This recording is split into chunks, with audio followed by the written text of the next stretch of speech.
Lantaran tak mengantongi surat izin mendirikan bangunan atau IMB, rumah mewah milik pengusaha skincare Mira Hayati ini didatangi petugas dari Dinas Tata Ruang dan Bangunan Kota Makassar, Sulawesi Selatan. Mereka lalu memasang spanduk penyegelan di rumah yang berlokasi di Jalan Bontolhoi, Kecamatan Tamalan Rea, Kota Makassar, Sulawesi Selatan itu. Bangunan berlantai 4 ini memang masih dalam proses pengerjaan, akan tetapi pemiliknya tidak memiliki IMB. Bangunan tersebut juga terindikasi berada di kawasan hutan lindung berdasarkan aturan Undang-Undang RT RW terbaru.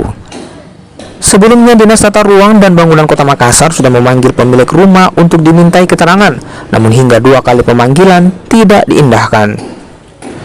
Tidak menemukan ataupun belum bisa dikonfirmasi yang bersangkutan.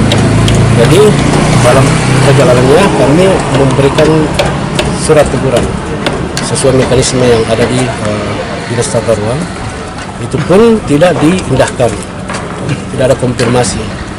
Pada akhirnya dilakukan RDP juga di DPR, beliau juga tidak hadir.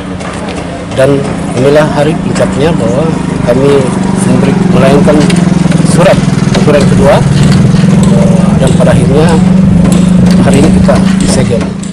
Jika tidak segera menyelesaikan IMB, petugas pun akan melakukan pembongkaran bangunan tersebut. Nila Rustam, Kompas TV Makassar, Sulawesi Selatan.